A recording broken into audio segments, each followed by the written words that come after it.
Alright, so Top Shot All-Stars is finished, and now here's the final video.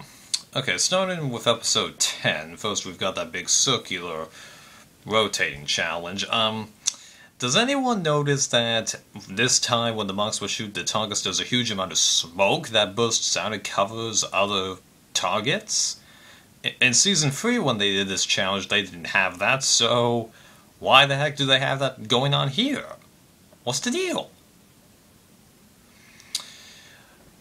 But they finally managed to get rid of the spare marksman that I've been basically complaining about in every single one of these videos. I mean, like, with this new format, you would think that now they can finally do it in a way where they don't have to, eliminate a spare marksman like that, because with this new format, you could easily just have 15 people. So just do that, come on. Or do like you did in Season 4 and get rid of spare marksman at the beginning. That's a lot better. Okay, so Adam, well, I don't really mind Adam because I've seen Season 1 through 3 or 4 times, so my opinion of him in the Adam vs. Caleb debate changed each time. Hated him the first time, was with him the second time, felt both sides had fault the other times, but I've always been consistent in believing that the right shooter stayed, so yeah, he put in a good performance, got about as far as he did last time, but in a much tougher season, so nice job, Adam, although I was disappointed. Then Peter getting eliminated, well, another Season 1 person that was doing, extraordinarily well, and then he just finally gets eliminated, and it kind of sucked that Brian eliminated him because, well, Brian was being fairly negative, so he's part of the reason why I actually think episode 10 is the worst episode of the entire season, not just because a couple of shooters that I liked left, but because of Brian's negativity, not being too pleased with his performance. That also hurt this episode. Okay. Episode 11, not that much more I can say, except it was a great episode with all the shooting. I'm very impressed, and even though William, the person that I wanted to see gone for basically the entire season, finally left, I actually was somewhat disappointed because he did something that I wasn't expecting. He managed to redeem himself because, unlike Jamie from Season 2, I didn't think what he was getting was a bad edit. I thought William was 100% like that, so I thought he would be, basically as grouchy and a big negative factor on this season like he was in Season 4. But surprisingly, after everyone else from his season left, he put in one heck of a good performance. Like, he went on a not going to the proving ground streak that lasted almost as long as Chris and Phil's streak. So, good job, man. Although, I still wanted you to go. And then the finale. Well, I was basically at the same level of rooting for all 4 of these marksmen, minus that one comment that Brian made about Chris not going to the proving grounds when Phil still hadn't.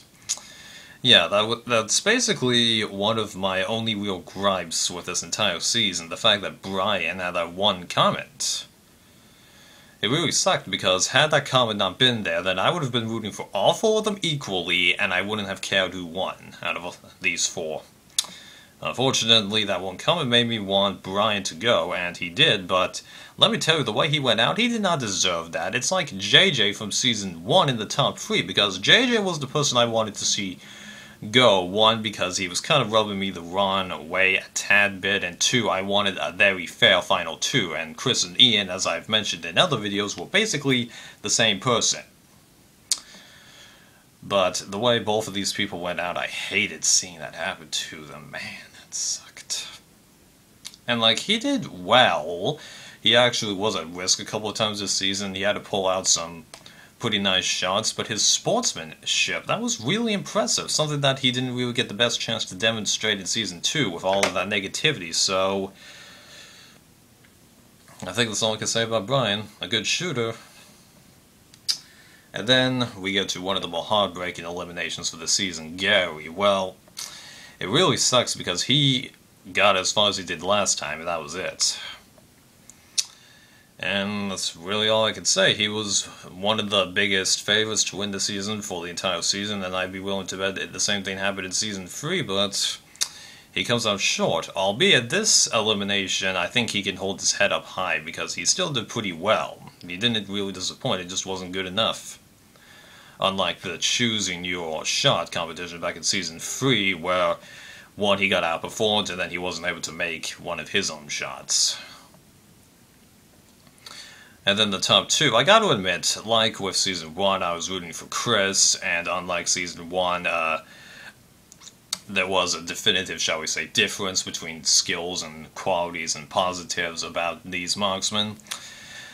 In the end, Phil ended up beating Chris, because Chris can't get that dang crossbow loaded, which everyone has always said is the biggest weakness with the crossbow, both this season and Season 1. So Phil winning, I honestly don't really have any complaints with him winning, because if you guys remember Season 3, you remember that very first challenge where it was two marksmen trying to destroy 3 targets, winner goes to the blue, loser goes to the red. I'm pretty sure Phil was up against Dustin in that season. So basically the producers were saying this is basically the other Dustin. And while he didn't do that best demonstration in his season, although he did shoot pretty well, in this season I feel he demonstrated that fine. He just didn't get as much camera time as Dustin, Chris, Gary, and a couple of other people did. But he still got a good amount. I mean, like, let's look at his record real fast here. He didn't go to a proving ground until episode 9. And then he won every challenge, episode 11 forward. So he was at real risk of being eliminated 1, 2, 6 times, but only 3 if you don't count the Final 4, Final 3, Final 2 challenges. Well, you kind of are always at risk anyway, but the fact that he won, I kind of just don't count that.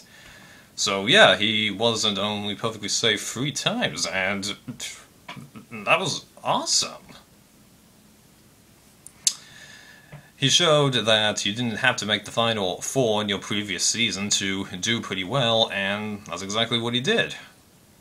So, good job too, you Phil, not just because you turned out a great performance, but you gave your season another interesting character, because like when Mike got eliminated in Season 3, I thought there was a little bit more to Phil that we just weren't getting.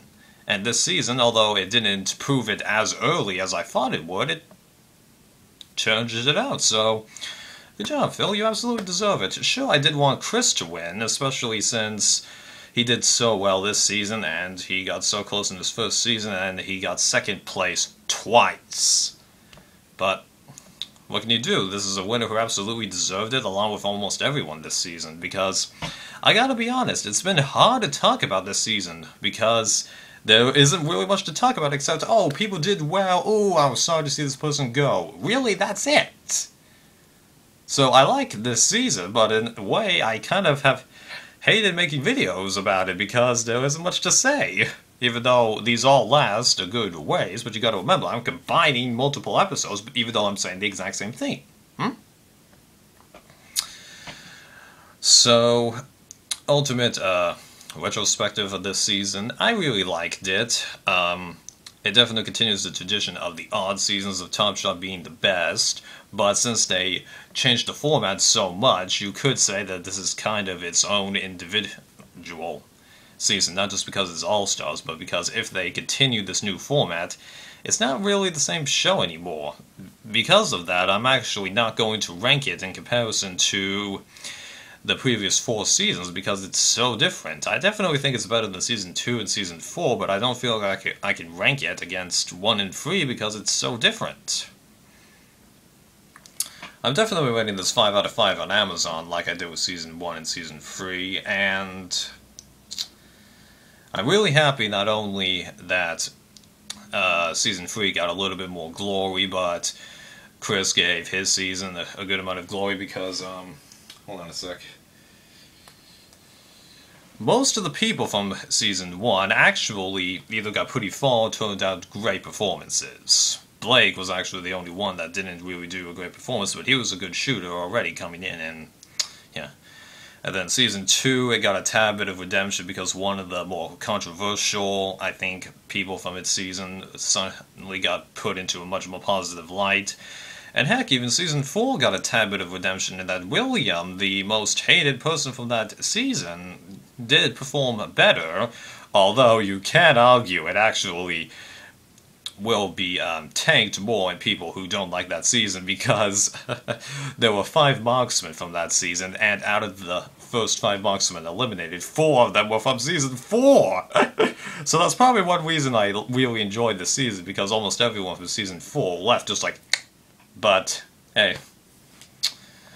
So, not really that many gripes. All the ones that I've got are fairly minor, and I don't know what really more I can say. I really enjoyed this season, and I'm definitely going to be picking up the DVDs when they make it, or if they make it. We'll find out, won't we? Bye.